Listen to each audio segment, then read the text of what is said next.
ప్రభుత్వ పాఠశాలల అభివృద్ధికి కేటాయించిన నిధులను దుర్వినియోగం చేసిన మదనపల్లి ఎంఈఓ ప్రభాకర్ రెడ్డిని వెంటనే సస్పెండ్ చేయాలని ఏఐఎస్ఎఫ్ ఆధ్వర్యంలో మదనపల్లి సబ్ కలెక్టర్ కార్యాలయం ఎదుట ధర్నా నిర్వహించారు.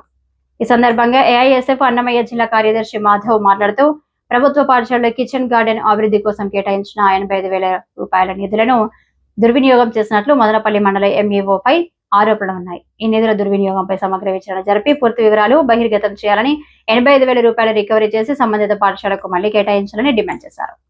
ఈ కార్యక్రమంలో గర్ల్స్ కో కన్వీనర్ భవిత, మదనపల్లి నియోజకవర్గ సహాయ కార్యదర్శి సాయి కిరణ్, ఏఐఎస్ఎఫ్ నాయకులు, తరుణ్, విద్యార్థులు తదితరులు పాల్గొన్నారు. డివిజన్ సమితి ఆధ్వర్యంలో స్థానిక సబ్ కలెక్టర్ కార్యాలయం ఎదుట నిరసన కార్యక్రమం నిర్వహించడం జరిగింది.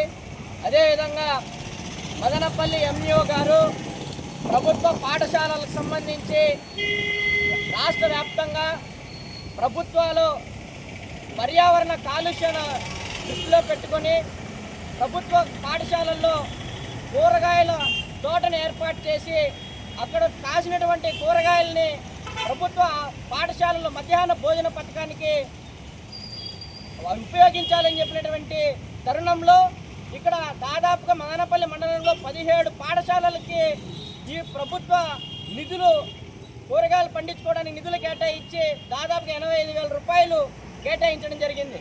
అయితే ఈ 85,000 రూపాయలు కేవలం ప్రభాకర్ రెడ్డి గారు సొంత ఖర్చులు పెట్టుకొని అవి ప్రభుత్వ పాఠశాలలకు అందివ్వకుండా ఈ అభివృద్ధిని అడ్డుకొని అతను సొంత లాభాల కోసం పనిచేస్తున్నటువంటి తరుణంలో ఇది పూర్తిగా ప్రభుత్వానికి వ్యతిరేకంగా పనిచేస్తూ ఉన్నారు.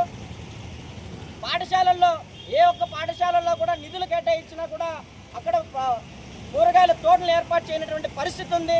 కాబట్టి దీనిపైన విచారణ ఎక్కడా లేదు, కనీసం విజిటింగ్ లేదు. కాబట్టి దీనిపైన వెంటనే ప్రభుత్వ అధికారులు, విద్యాశాఖ మంత్రి నారా లోకేష్ గారు వెంటనే చర్యలు తీసుకొని ఈ ఎంఈఓ గారు ప్రభాకర్ రెడ్డి గారిని సస్పెండ్ చేయాలని ఆల్ ఇండియా స్టూడెంట్స్ ఫెడరేషన్ ఏఐఎస్ఎఫ్గా డిమాండ్ చేస్తూ ఉన్నాం. అలా